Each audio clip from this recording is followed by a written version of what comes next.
لکه څه راته نیغ نیغ ګورې راشه دې خوا څنګه ستا یې موټرسایکل ته ګورم ډېر ښکلی دی ولې چلې درکړم چابي ستا دونه حیثیت شته چې ته موټرسایکل وچلوې ستا غوندې خلک موټرسایکل صفا کوي راشه ولې کپړه صفا کړه څه ته ګوره راشه دا صفا کړه غوسه کېږه مه صفا کوم دا هم صفا کړه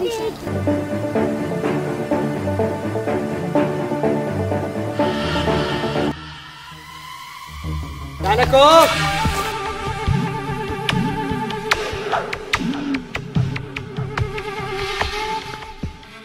ستا دونه همت څنګه وشو چې ته زمونږ په ملګري باندې موټر سایکل صفا کې ځه هلکه ځکه نظام به دې را باندې خراب کړي یوازې جنګېدي زده کړه همداسې خلک همداسې بې عزته کوم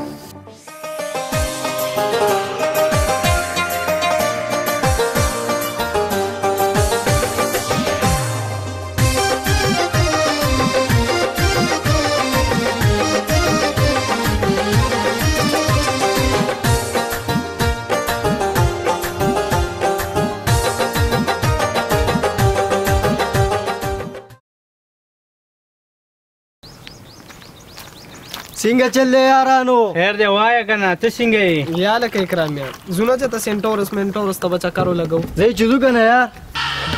ځه مړه چته ځو ستا مونږ ټیکه اخیستې ده تا ته پته که نه چې مالداره او غریب دا دوستان کېدی نه شي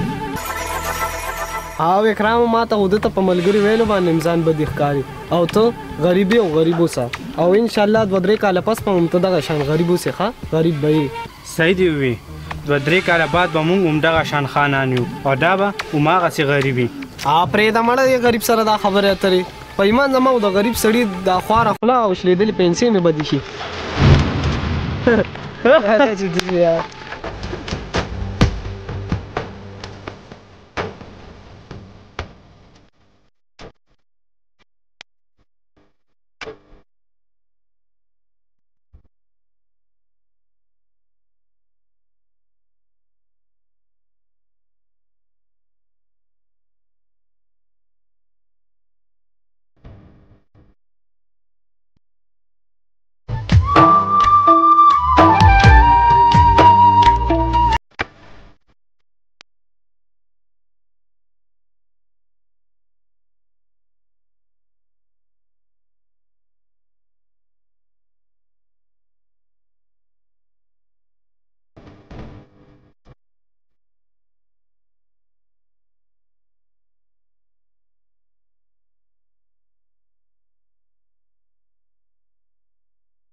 غالۍ تاسو خو ما له غریبۍ پیغور راکړه نو نه ګورئ زه څومره جایدادونو مالک یم ما ته شرم دی تاسو سره په خبرو کولو باندې خو دا اوري چې نن نه پس ما ته خپل شګلونه ونه ښایي